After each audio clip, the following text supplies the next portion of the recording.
2.2 practice problems. Which of the following can be inferred from the diagram opposite that shows the dependence of potential energy on the intermolecular distance between two atoms? So potential energy is going to decrease until we reach stability. This is where our distance is going to settle, because if we get further apart, we are going to start increasing our potential energy. So we are looking for an answer that says that we're going to end up with an intermolecular distance of approximately 75 picometers. Bond length is 25 picometers. We have a very high potential energy there, so that's not going to be the case. Atom forms a bond at the length of 75 picometers. That's approximately there, so that looks good. Net force of the atoms is attractive. This is going to be repulsive. When we have very high potential energy, we are pushing each other apart. The net force is attractive when we are at 75 picometers. That means that we would want to get closer together. We're not getting any closer together. So bond length of 75 picometers is going to be my final answer.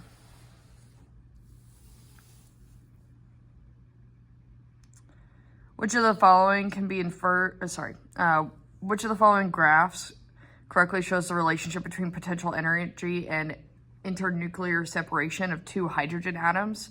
So for every graph, I am looking for a very smooth curve down to meeting approximately 0. So I'm looking for a graph that looks like this.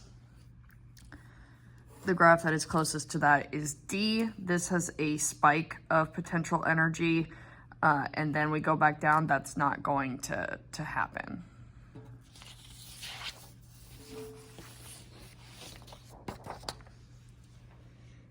The potential energy is a function of intermolecular distance for 3 diatomic molecules, X, Y, and Z, are shown opposite.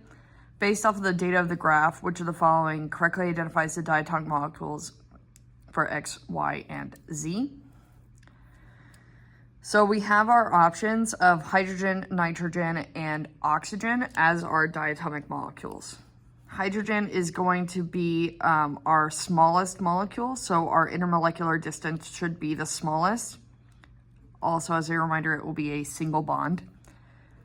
Nitrogen and oxygen, however, are going to follow a different thing. So instead of just being reliant on just the size of the molecule or the atom, we are also going to be reliant on the type of bond that is present. So nitrogen is going to have a triple bond that is going to be pulling those nuclei closer together because we are overlapping our electron clouds more and sharing more electrons. So our bond distance for triple bonds is shorter than our bond distance for a double bond. So my expectation would be that the shortest distance is going to be that of hydrogen, followed by nitrogen, and then oxygen. So that would be option choice A.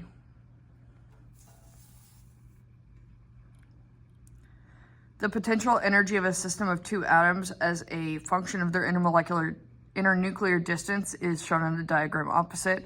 Which of the following is true regarding the forces between atoms at their internuclear distance of X?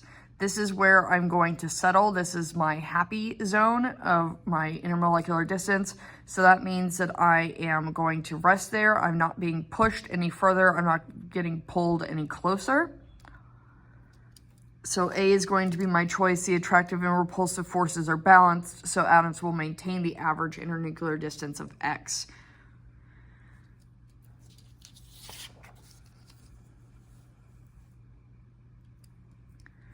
Based on the data of the tables opposite, which of the following statements provides the best prediction for the boiling point of sodium chloride? So I have the ionic radius distance here for sodium, magnesium, fluorine, chlorine, and oxygen. And then I have the boiling points given for sodium fluoride and magnesium oxide. Sodium is going to be smaller than magnesium.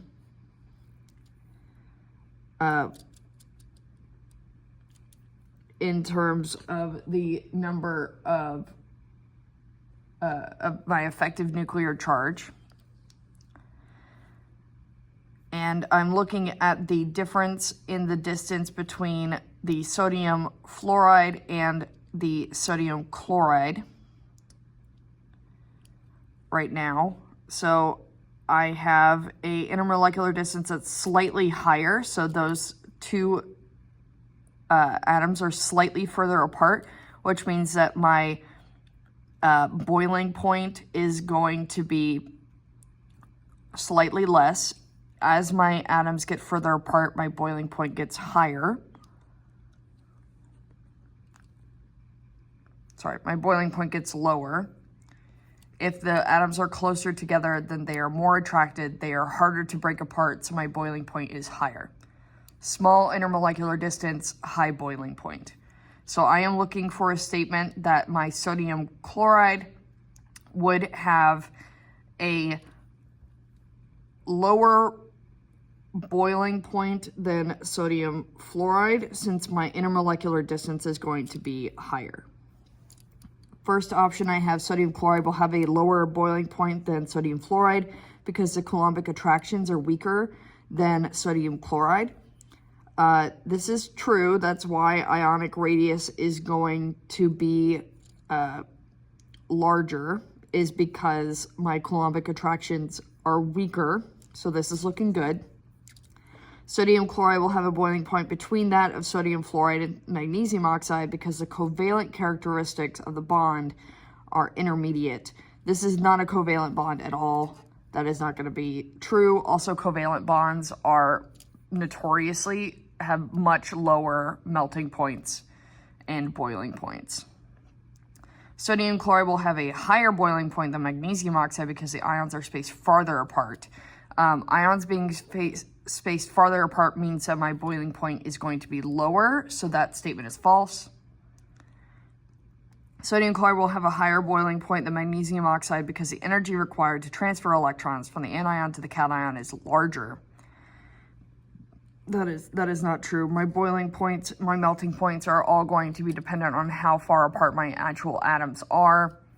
So we are going to be choosing option A because that is the option choice that specifically talks about the Coulombic attractions and also, again, has the correct correlation that since sodium chloride is farther apart, I'm going to have a lower boiling point. The lattice energy of a salt is related to the energy required to separate ions. For which of the following pairs of ions is the energy that is required to separate the ions the largest, assuming that the distance between the ions in each pair is equal to the sum of the ionic radii? Okay, so again, we are looking for the smallest internuclear distance is going to have the highest energy, the highest resistance to being broken apart. So I'm looking for things that are going to be very close together. So easiest thing here is going to be comparing my cations. So I am mostly in the alkali metals, sodium being my smallest, followed by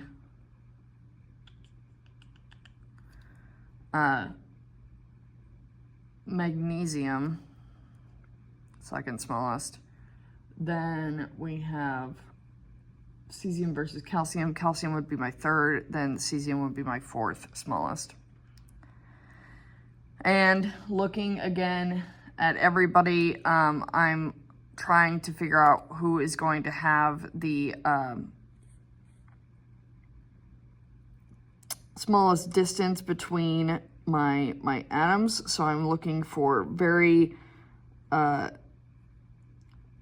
small ions, and I'm also looking that they are very close together. The higher the charge differential, the closer they're going to be. So these are going to be 1 apart. This is 2 apart, 2 apart. Oxygen is going to be my smallest anion, followed by chlorine, followed by bromine. So looking at this, I'm looking at charge differentials, and I'm also looking at the ionic radii.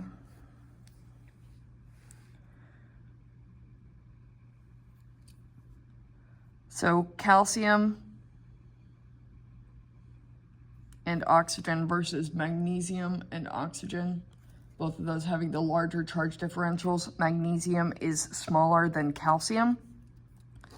So that would be my choice there, because this has a smaller charge differential, so those are going to be farther apart. The melting point of magnesium oxide is higher than that of sodium fluoride. Explanations for this observation include which of the following? When we're observing this, we should be thinking about Coulomb's law specifically. Coulomb is going to care about the charge size.